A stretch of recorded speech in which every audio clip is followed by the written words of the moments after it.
3 raisons de continuer sa reconquête amoureuse. Si aujourd'hui tu te retrouves séparé de ton ex et que tu as quand même dans l'idée de l'amener à changer d'avis au sujet de vous deux, tu vas sans doute passer par des moments de doute, des moments où tu vas t'interroger sur finalement tes raisons de continuer ta reconquête, si il faut le faire, si tu as des chances, si ce n'est pas une erreur d'une certaine façon. Bref, pour répondre à tous ces types d'interrogations, j'ai donc décidé de faire cette vidéo pour te donner vraiment 3 raisons qui te pousseront logiquement à continuer ta reconquête amoureuse.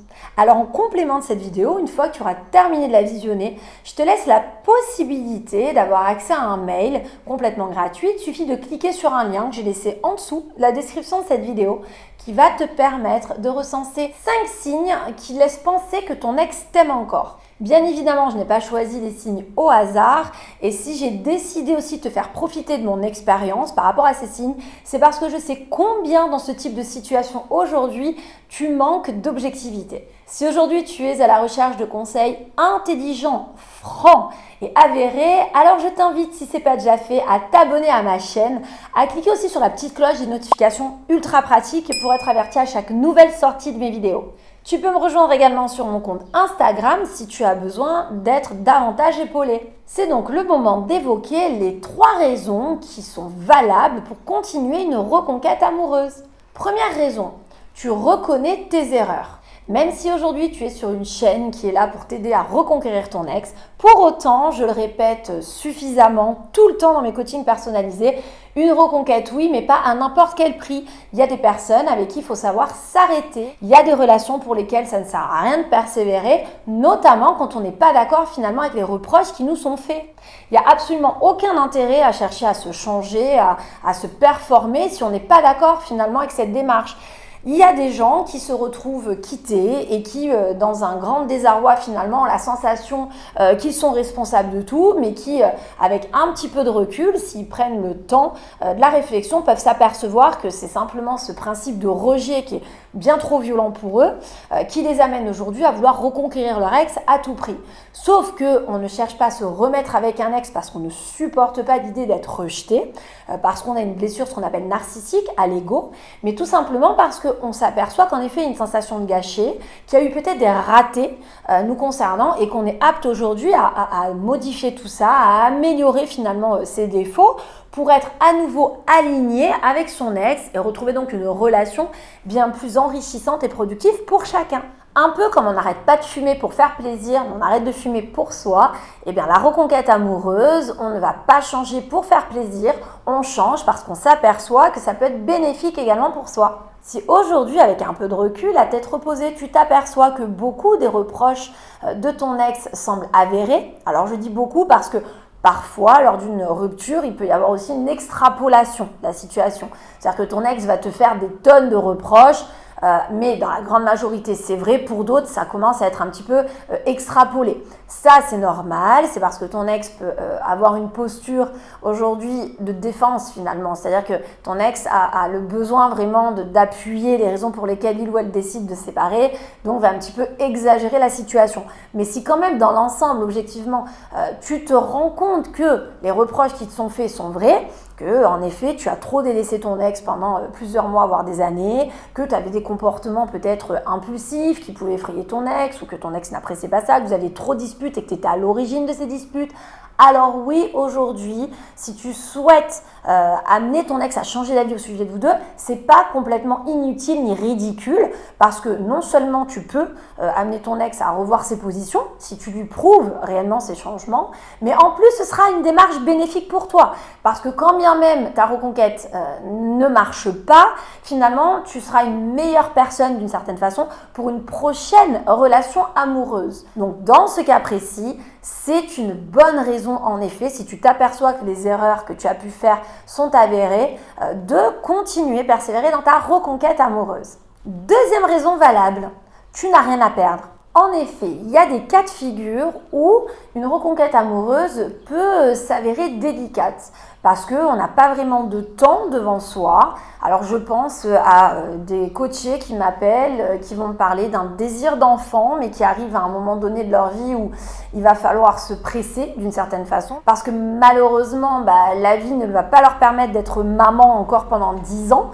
Donc là, c'est vrai que ça peut être délicat, parce que la reconquête amoureuse, si elle venait à perdurer, et qu'en plus, au final, le résultat est négatif, c'est une personne qui peut le considérer comme perdre du temps. J'ai aussi d'autres coachés qui m'appellent et qui, malgré la rupture et leur volonté de faire changer d'avis leur ex, s'aperçoivent qu'ils réussissent à rencontrer et vont même à un moment donné rencontrer une personne qui pourrait éventuellement leur donner envie de s'investir.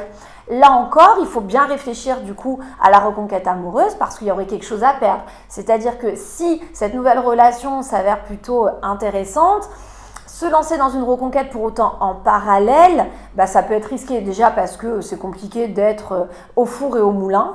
Ensuite parce que ça peut aussi finalement amener à avoir des regrets, mais pour cette nouvelle rencontre, se dire j'ai tenté de reconquérir mon ex, mais au final il ou elle ne m'a pas donné de chance et du coup je suis passée à côté de quelque chose qui aurait pu marcher. Donc là encore, je considère que ce sont des situations un peu délicates parce qu'on peut avoir la sensation qu'il y a quelque chose à perdre finalement en tentant une reconquête amoureuse. Et puis, il y a les autres cas de figure où il n'y a absolument rien à perdre. C'est-à-dire qu'on a un laps de temps raisonnable devant nous, que prendre le temps finalement de recréer des feelings avec son ex, retrouver des discussions, des échanges, pour l'amener finalement à se rendre compte de ses efforts, pour l'amener à se rendre compte que peut-être il y a possibilité de se relancer tous les deux dans quelque chose. Voilà, c'est cette succession, on va dire, d'actions.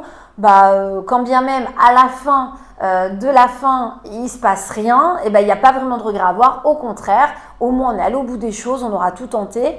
Mais on ne peut pas dire qu'on est passé à côté de quelque chose parce que dans la finalité, on n'a pas perdu plus que ce qu'on avait déjà perdu. L'ex ne revient pas, c'est pas pire que ce que c'était au moment où on décide de faire sa reconquête amoureuse. J'en ai d'autres en coaching qui pourraient même me dire moi au contraire, j'ai même tout à gagner. Donc c'est vrai, j'arrive à comprendre aussi ce point de vue. C'est souvent ceux qui se séparent avec des enfants au milieu, avec une maison qui est quasiment payée. Donc c'est vrai que on était censé arriver à un moment de sa vie, on était censé poser les bagages et souffler. Et là, avec une séparation, finalement, c'est un grand point zéro et repartir dans un énorme changement. Donc là encore, on peut comprendre que la personne ait encore plus envie de se battre qu'une autre parce qu'elle a la sensation qu'elle a encore plus à perdre finalement qu'une autre personne. Mais me concernant par expérience, une raison valable en effet de persévérer, de continuer, de tenter sa reconquête amoureuse, c'est de se dire que de toute façon, sur les quelques mois qui se présentent à soi, là, devant nous, il n'y a rien à perdre de plus que ce qu'on perd déjà si on tente de reconquérir son ex. Troisième raison valable de continuer sa reconquête amoureuse, si tu ressens une ambivalence chez ton ex. C'est très courant qu'on me le rapporte en coaching. C'est très fréquent de se retrouver confronté à un ex qui est décidé à rompre et qui pour autant souffle le chaud, le froid. A des phrases des fois un petit peu révélatrices, du genre non, aujourd'hui je sais pas, j'ai plus envie, je sais pas ce que ça donnera dans quelques temps, mais là pour le moment, non, je me sens pas, j'ai plus envie. Ou alors des propos d'une personne finalement effrayée, non, j'ai peur que ça recommence comme avant, j'ai peur que rien ne change. Donc là, c'est quand même des propos qui laissent penser que l'ex, avec un peu de temps, serait amené finalement à revoir ses positions. Alors bien sûr, il n'est pas question de se dire qu'on va laisser 3 ans à son ex, mais ça reste quand même des propos encourageants. Et un ex aujourd'hui qui a des comportements ambivalents, ça peut être le reflet d'un ex qui ne sait pas vraiment finalement où il ou elle se trouve aujourd'hui. Malgré ses propos, sa décision de vouloir rompre, s'aperçoit parfois au fil du temps qu'il y a un manque, que c'est pas si simple que ça, que pourquoi pas redonner une chance si l'ex venait vraiment à changer, à répondre aux attentes finalement qu'on avait depuis déjà plusieurs mois, voire plusieurs années dans certains cas. Donc il est vrai que si aujourd'hui tu ressens quand même que ton ex n'est pas vraiment sur quel pied danser vous concernant, malgré ses propos de rupture, ça peut valoir le coup en effet que tu entames ta reconquête amoureuse et que tu te donnes vraiment une chance. Alors je te rappelle, parce que je sais combien tu manques d'objectivité aujourd'hui dans ta situation, que je te laisse accès à un mail en cliquant sur la description en dessous de cette vidéo qui va te permettre à l'intérieur de découvrir 5 signes qui laisseraient penser que ton ex t'aime encore. Le contenu de ce mail peut véritablement être complémentaire avec ce que je viens de t'expliquer dans cette vidéo, raison pour laquelle je t'invite à te pencher dessus. Pense au petit like d'encouragement si le contenu de cette vidéo t'a plu, à t'abonner à la chaîne si ce n'est pas déjà fait et à cliquer sur la petite cloche des notifications ultra pratique pour être averti à chaque nouvelle sortie de mes vidéos. Je t'invite à me rejoindre sur mon compte Instagram pour davantage de conseils pour t'épauler justement dans ta difficulté sentimentale et je te dis à très bientôt en attendant pour toute la suite de mes vidéos.